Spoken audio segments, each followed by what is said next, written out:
Akhir-akhir ini kita terdengar pelbagai ragam dan masalah tentang umrah. Pertama yang kita selalu dengar adalah isu tentang hotel yang terlalu jauh. Yang kedua, mutawif seolah-olah seperti leader yang tidak cerita langsung tentang sirah-sirah di kota Mekah, kota Madinah.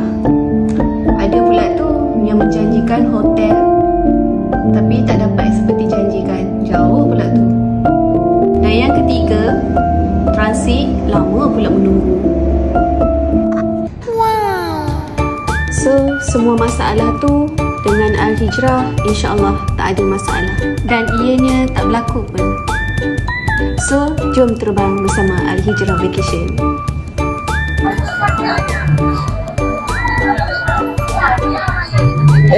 Sini. Ke mana tu? Ada benda saya nak kongsikan dengan tuan. Assalamualaikum warahmatullahi wabarakatuh. Bersama saya Ustaz Aman. Puasa sudah, raya habis dah. Apa yang belum? Kita yang belum pergi umrah lagi. Siapa yang dah pergi, alhamdulillah. Siapa yang belum, jom pergi umrah bersama kami Al-Hijrah Vacation, travel agency kepercayaan anda pasti berpuas hati. Tak tahu nak pergi dengan travel mana ataupun tak tahu nak ambil package apa, kami di sini boleh kongsikan dengan tuan-tuan semua package yang kami sediakan daripada Al-Hijrah Vacation.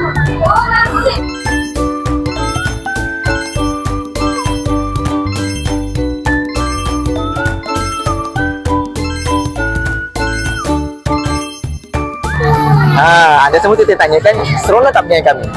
Mesti seronok. Saya itu pergi memang sangat best tu. Dengan mutawif yang sporting, berpengalaman, memang terbaik lah. Nanti. Kami dah ajar juga ada package cutiannya. Ada berbagai tempat dan destinasi yang kita kunjungi seluruh dunia. Di sini saya nak kongsikan package-nya.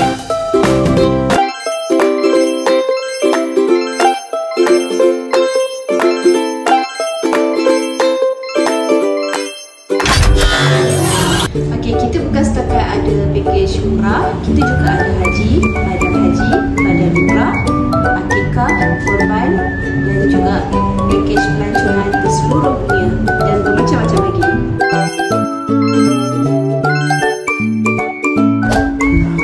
Tuan-tuan semua, tunggu apa lagi? Daftar segera.